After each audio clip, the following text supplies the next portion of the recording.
তেমন আমাদেরও এই জন্য বারবার আলোচনা করা দরকার।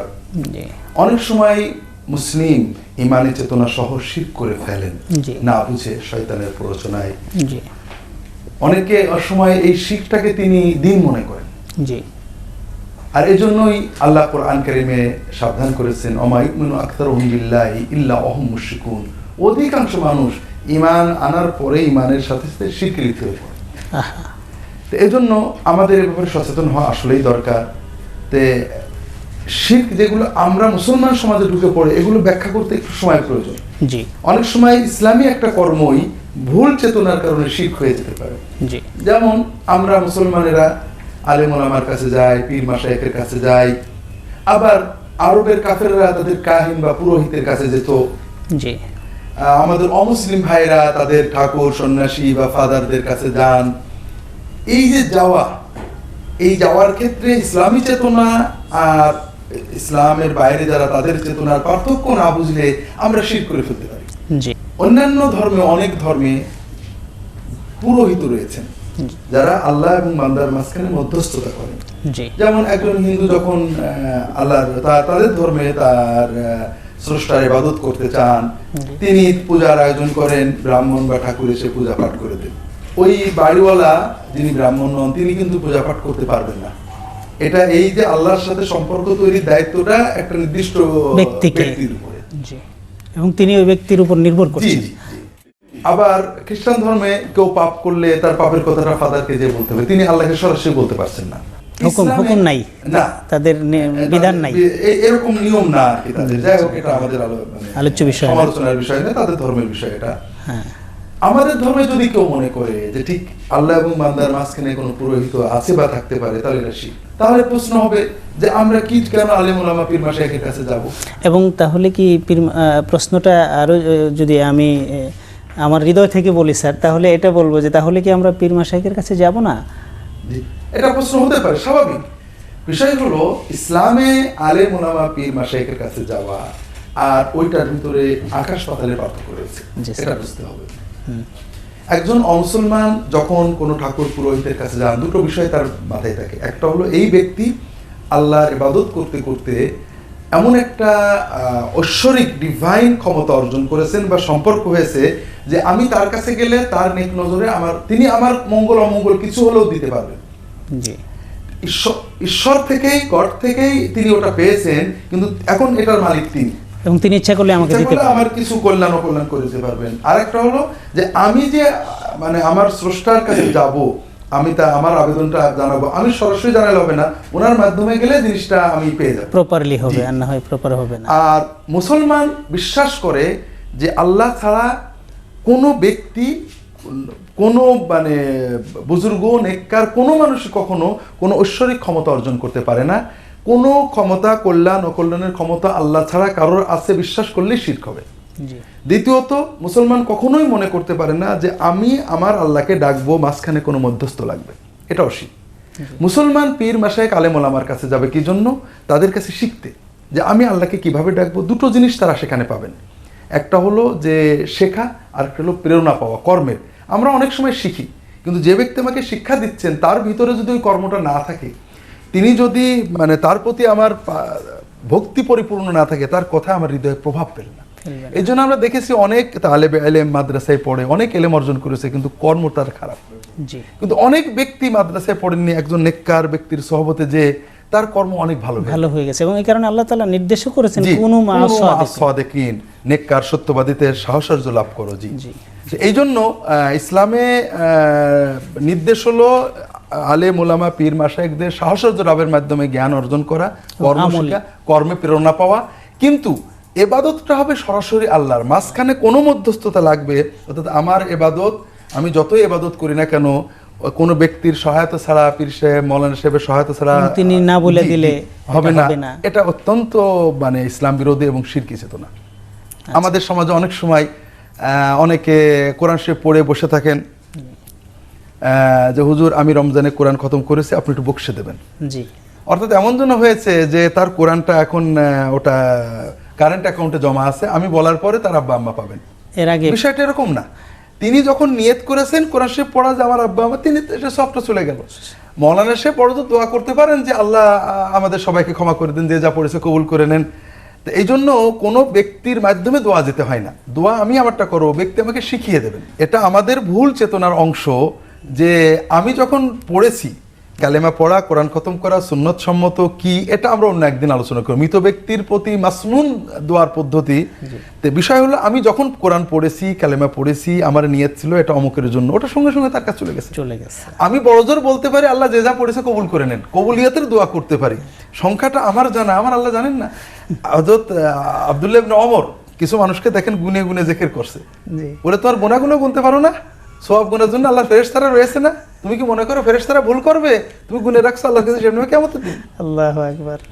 যে মাসনুন জিকিরগুলো গণনা আছে যে 100 বার পড়ো 200, ওইগুলো গুনতে হবে, বাকিগুলো বান্দা যত পারে পড়বে, আল্লাহর ফেরেশতারা গুনার জন্য রয়েছে। জি জি, আলহামদুলিল্লাহ স্যার, আমরা খুব চমৎকারভাবে আপনার কাছ থেকে বিষয়গুলো শুনতে পাচ্ছিলাম। ফিরে আসবো আবারও একটা ছোট্ট বিরতির পর। সুপ্রিয় দর্শক, দেখছিলেন সুন্নাহর আলোকে মুমিন জীবন অনুষ্ঠানটি পরিবেশিত হচ্ছিল পুতুল প্রপার্টিজ লিমিটেড এবং স্কাইটাচ অ্যাপার্টমেন্টস লিমিটেডের সৌজন্যে। আজকে আমাদের আলোচ্য বিষয় সমাজে প্রচলিত শিরক কুফর সমূহ। বিভিন্ন জনের কাছে যেতে চাই, আল্লাহ তাআলার মাঝখানে একটা মাধ্যম বানাতে চাই। তো এই ক্ষেত্রে ওসিলা তো আল্লাহ তাআলা বলেছেন, কোরআন সুন্নায় ওসিলাটা আসলে কি, এবং আমরা যে মধ্যস্থতাকারী হিসাবে কাউকে গ্রহণ করার চেতনা লালন করছি, এটা সুন্নাহর আলোকে কি, এই বিষয়টা যদি আমাদেরকে একটু ক্লিয়ার করতে। জি, এটা খুব স্বাভাবিক প্রশ্ন। আমরা যখন বললাম আল্লাহ এবং বান্দার মাঝখানে মধ্যস্থ লাগে, এটাই একটা শিরকি চেতনা। আল্লাহ তার বান্দাকে সৃষ্টি করেছেন, আমি আল্লাহকে মাবুদ মেনেছি, তার রাসূলকে রাসূল মেনেছি, আল্লাহর ইবাদত করছি। আল্লাহর ইবাদত কবুলিয়াতের জন্য, আল্লাহর নৈকট্যের জন্য মাঝখানে কোনো মধ্যস্থতাকারী আমাকে আগিয়ে দেবে আল্লাহর কাছে, এটা একটা শিরকি চেতনা। আর এই শিরকি চেতনা যেমন আরবের কাফিরদের ভিতরে ছিল, তারা বলতো মা না'বুদুহুম ইল্লা লিকাররিবুনা ইলাল্লাহি যুলফা, আমরা এই যে আমাদের দেব দেবতা, ফেরেশতা বা অন্যান্যদের ইবাদত করি, তাদের ধর্ণা দিই, আমার পুরোহিতদের ধর্ণা দিই, আমরা জানি যে এরা এদের কোনো ক্ষমতা নেই, এরা আল্লাহর মাখলুক, এরা আল্লাহর বান্দা, তবে এরা আল্লাহর প্রিয়, এদের ধর্ণা দিই যেন এরা আমাদেরকে আল্লাহর নৈকট্য পাইয়ে দেয়। যদি আমরা আসলে না ধরি তাহলে আমরা যাব কিভাবে আল্লাহ তাআলার কাছে, সেটা আমি বলার চেষ্টা করি। এরপরে আমরা ওসিলা শব্দটার অর্থ কি এটাও বুঝি না। এই জন্য কোরআনে যেহেতু ওসিলা শব্দটা এসেছে, আমরা মনে করি ওসিলা মানে মধ্যস্থ। আসলে ওসিলা অর্থটা আগে বুঝতে হবে। আল্লাহ কোরআন কারিমে বলেছেন, ইয়া আইয়ুহাল্লাযীনা আমানুত্তাকুল্লাহা ওয়াবতাগু ইলাইহিল ওয়াসিলা ওয়াজাহিদু ফি সাবিলিহি লাআল্লাকুম তুফলিহুন। হে ঈমানদারগণ, তোমরা আল্লাহকে ভয় করো, আল্লাহর ওসিলা সন্ধান করো, আল্লাহর পথে জিহাদ করো, যেন তোমরা সফল হতে পারো। জি, তাহলে ওসিলা অর্থ কি? আমরা বাংলায় সাধারণত ওসিলা অর্থ বলি মধ্যস্থতাকারী অথবা মাধ্যম। জি, এটা হলো ভাষার পরিবর্তন। যেমন বাংলা ভাষায় 200 বছর আগে সন্দেশ শব্দটার অর্থ ছিল সংবাদ, কিন্তু এখন সন্দেশ অর্থ অন্য কিছু, মিষ্টি, মিষ্টি খাবার। আরবিতে, প্রাচীন আরবিতে, কোরআনের আরবিতে লাবান মানে দুধ, মিল্ক। আর এখন আরব দেশে যে লাবান বললে কেউ আপনাকে মিল্ক দেবে না, ঘোল দেবে, ইয়োগার্ট দেবে। আচ্ছা, আর দুধ চাইতে হলে আপনাকে হালিব বলতে হবে। ভাষার অর্থের পরিবর্তন হয়। জি, ওয়াসিলা শব্দের অর্থ কোরআনের ভাষায়, হাদিসের ভাষায় বুঝতে হলে তখন যা ছিল এটা খুব সহজ। আমরা দিনের ভিতরে 5 বার আজানের পরে আল্লাহর কাছে ওসিলা চাই আমাদের রাসূল সাল্লাল্লাহু আলাইহি ওয়াসাল্লামের জন্য, যে আল্লাহুম্মা রাব্বা হাযিহি দাওয়াতিত তাম্মাতি ওয়াস সালাতিল কায়িমা আতি মুহাম্মাদান ওসিলা। আল্লাহ মুহাম্মদকে ওসিলা দিন। ওসিলা অর্থ যদি মধ্যস্থতাকারী হয়, তাহলে বুঝতে হবে মুহাম্মদের একজন মধ্যস্থতাকারী দরকার। নাউজুবিল্লাহ, নাউজুবিল্লাহ। এই দোয়ার অর্থ হবে আল্লাহ আমাদের রাসূল সাল্লাল্লাহু আলাইহি ওয়াসাল্লামকে একজন পীর সাহেব বা মধ্যস্থতাকারী জুটিয়ে দেন, তিনি তার মাধ্যমে তা আল্লাহ আপনার কাছে যাবেন। না, এটা সম্পূর্ণ মানে ওসিলা শব্দের অর্থ এটা নিলে কখনোই মিলবে না। ওসিলা শব্দের আরবি অর্থ হলো নৈকট্য। এই দোয়াতে আমরা বলি আল্লাহ আমাদের রাসূলকে আপনার নৈকট্য প্রদান, সর্বোচ্চ নৈকট্য, যে নিকটে আর কেউ যেতে পারবে না, আমাদের নবীর চেয়ে আর কেউ যেন আপনার নিকটে না যায়। এই জন্য আরবি অভিধানে তাফসিরে বারবারই বলা হয়েছে ওয়াসালা ইয়াসিলু ওয়াসিলাতান আই তাকাররাবা কারবা কুরবাতান। ওসিলা শব্দের অর্থ নৈকট্য। হে ঈমানদারগণ, তোমরা আল্লাহকে ভয় করো এবং আল্লাহর নৈকট্য সন্ধান করো। সুবহানাল্লাহ, সুবহানাল্লাহ। অর্থ হলো যে আল্লাহকে ভয় করা হলো ফরজ, ওয়াজিব ইত্যাদি ইবাদতগুলো ঠিক করে করো, হারাম বর্জন করো, এরপরে আল্লাহর নিকটে যাওয়ার জন্য প্রতিযোগিতা করো। আলহামদুলিল্লাহ। তো আমরা বুঝলাম, যদি স্যার আমরা এই অর্থটাও নেই, তাহলে আল্লাহর নৈকট্য সন্ধানের পদ্ধতিটা কি আমাদেরকে একটু বলবেন কি? হ্যাঁ, এখানে দুটো বিষয় বলতে হবে, যে একটা হলো আল্লাহর নৈকট্য সন্ধানের পদ্ধতি, যেটা আল্লাহ বলে দিয়েছেন কোরআনে, রাসূল হাদিসে, যে কোনো নেক আমলই আল্লাহর নৈকট্য সন্ধানের পথ। তবে যেটা আপনি প্রশ্ন করেছেন যে পীর মাশায়েখ আলেম উলামা মসজিদ মাদ্রাসায় যাওয়া নৈকট্যের পথ নয় কি? হ্যাঁ, একজন ব্যক্তি যখন আসলে ওসিলা কিন্তু আমার কর্ম, কোনো ব্যক্তি আল্লাহ এবং বান্দার মাঝখানে মধ্যস্থতাকারী হতে পারে না। আমি একজন আলেমের কাছে, পীরের কাছে, উস্তাদের কাছে যাচ্ছি কি জন্য? যে আমি তার কাছে যে দিনটা শিখবো, জানবো, পালনের প্রেরণা পাবো। অর্থাৎ তিনি যেভাবে নৈকট্য পেতে চান সুন্নাহর আলোকে, আমাকেও সেভাবে তিনি শিখিয়ে দেবেন। এই যে আল্লাহর নৈকট্য অর্জনের আবেগ নিয়ে আমি একজনের মানুষের কাছে গেলাম, এই আমার কর্মটা আমার একটা ওসিলা, যা আমাকে আল্লাহর নিকটে পৌঁছে দেবে। সুবহানাল্লাহ। কিন্তু আমি যদি মনে করি যে আমি জিকির করব, ইবাদত করব, আল্লাহ এবং বান্দা উনি আমার মধ্যস্থতাকারী, এটা একদম সম্পূর্ণ শিরক। আল্লাহর বান্দা আল্লাহকে ডাকবে, আল্লাহ অন্য কোনো মধ্যস্থতাকারীর মাধ্যমে সেটা নেবেন, এই চেতনাটাই শিরক। এই যে আমলটা ওসিলা হবে, এ ব্যাপারে হাদিসে কি আসছে? প্রথম কথা হলো, কোরআন স্পষ্ট বলছে ওয়াবতাগু ইলাইহিল ওসিলাতা আয়াল কুরবা। সাহাবা এখানে আব্দুল্লাহ ইবনে মাসউদ, আব্দুল্লাহ ইবনে আব্বাস, বিভিন্ন সাহাবী বারবার বলছেন আল ওসিলাতু হিয়াল কুরবা, যে কোনো নেক আমল হলো ওসিলা আমল। হাদিস শরীফে রাসূলুল্লাহ সাল্লাল্লাহু আলাইহি ওয়াসাল্লাম এর একটা উদাহরণ দিয়েছেন। তিন ব্যক্তি গুহার ভিতরে আটকা পড়ে, তারা সফর করছিল, বৃষ্টি থেকে পাহাড়ের গুহায় বসে, বৃষ্টির তোড়ে গুহায় একটা বড় পাথর পড়ে গুহার মুখটা আটকে যায়। তারা ধাক্কাধাক্কি করে এক চুল নাড়াতে পারে না, মূলত তাদের জীবন্ত কবর হয়ে যায়।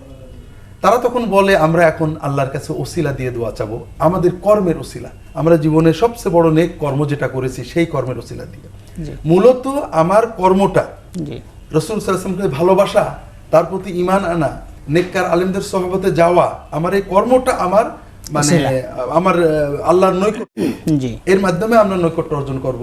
কিন্তু কোনো ব্যক্তি আমার মধ্যস্থ হবেন, অর্থাৎ তিনি আমাকে দালাল হয়ে পৌঁছে দেবেন, এই আইডিয়াটা শিরকি আইডিয়া।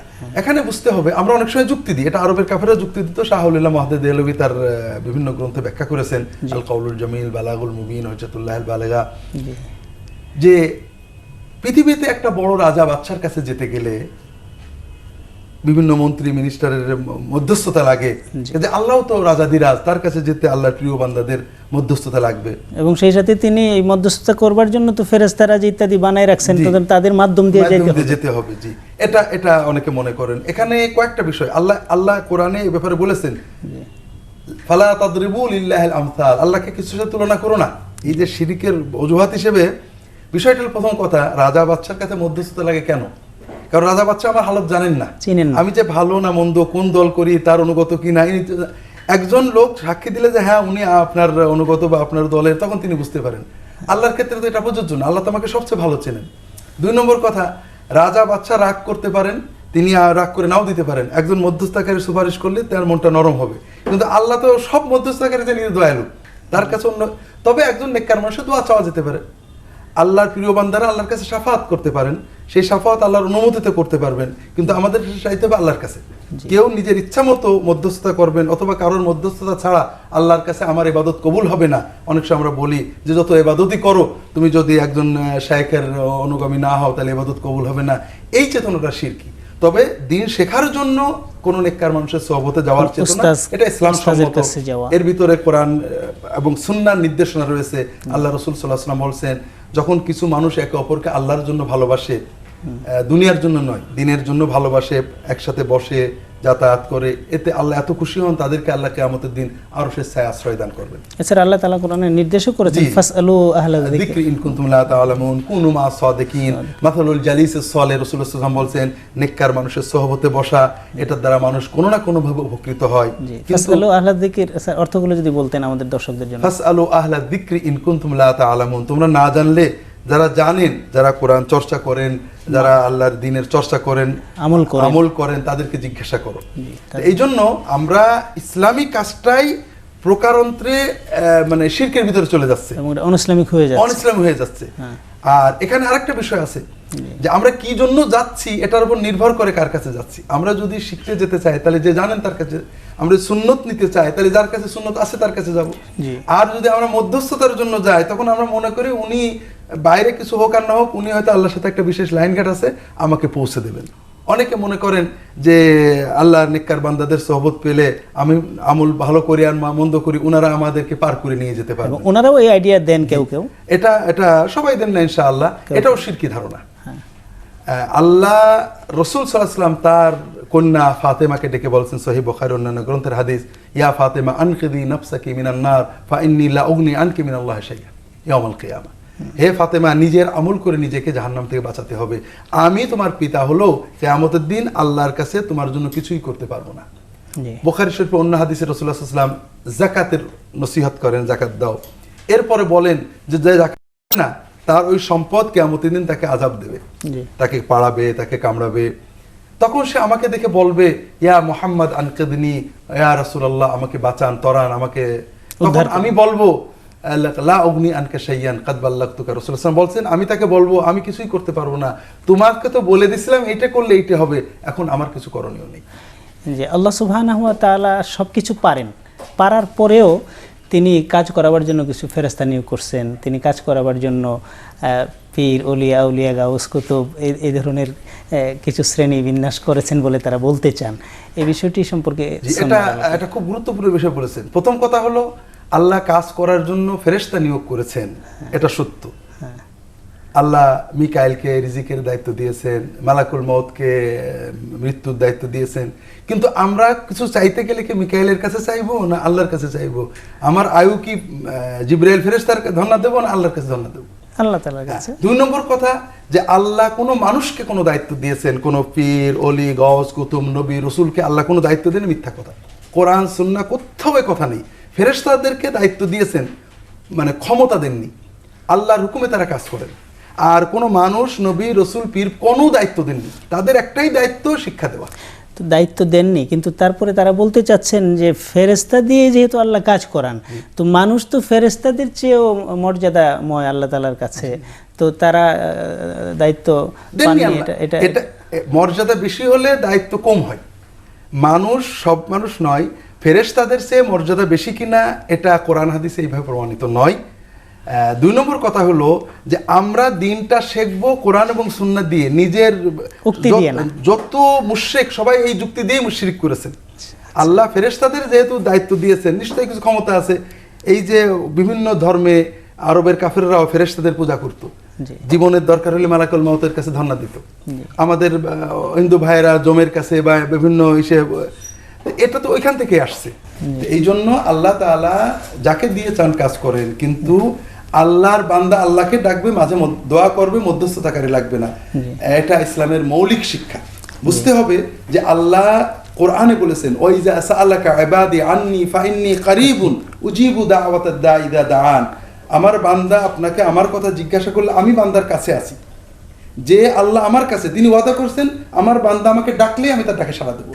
সেই বান্দা যদি মনে করে না আল্লাহ আমার কাছে নয় দূরে, আল্লাহ রাজা বাদশার মতো গদিতে বসে আছেন, আল্লাহ আমার ডাক শুনবেন না, কারোর মধ্যস্থতা রাখবে, তিনি মূলত কোরআনকে ইনকার করেন। অথবা আমি এত পাপ করেছি যে আল্লাহ তাআলা আমার উপর এত রেগে আছেন, এখন আল্লাহ তাআলার কোনো প্রিয় বান্দা ছাড়া আল্লাহর কাছে যাওয়ার আর কোনো সুযোগ নেই।